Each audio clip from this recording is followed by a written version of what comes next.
2019లో కూడా ఓటమి పాలైన తర్వాత మళ్ళీ బీఆర్ఎస్ వైపు చూసారు. అంటే ఇంకా మళ్ళీ కాంగ్రెస్ రాదనుకున్నారా?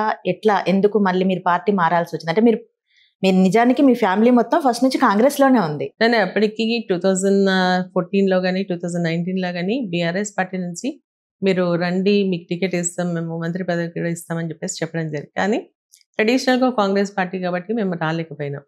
చాలా వరకు మాట్లాడడం జరిగింది. అంతా మినిస్టర్స్‌గా మరి హరీష్ రావు గారు గాని అంతకుముందు ఇలా మాట్లాడడం జరిగింది రండి అని చెప్పేసి.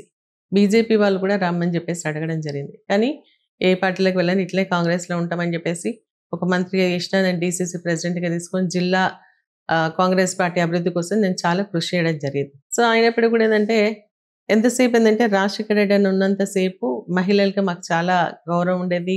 అటువంటి గుర్తింపు ఉండేది.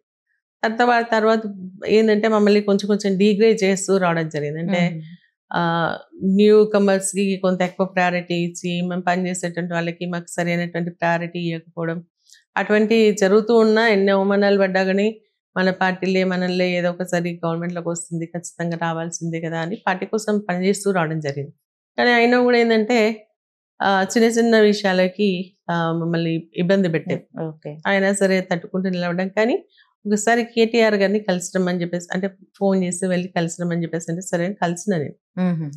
కలిసినందుకే వితౌట్ ఎనీ ఇన్ఫర్మేషన్, అంటే మాకు ఎటువంటి మాట్లాడడం గానీ, లేదంటే ఒక నోటీస్ ఇవ్వడం గానీ ఏమి చేయకుండా, ఎందుకు వెళ్లారని అడగడం? ఏం అనకుండానే అట్లీస్ట్ కనీసం ఏంటి పరిస్థితి అని కూడా ఇది చేయకుండా, ఎవరో ఏదో ఫోన్ చేసి మాట్లాడి చెప్పగానే నన్ను సస్పెండ్ చేయడం జరిగింది. అది చాలా బాధించింది నన్ను.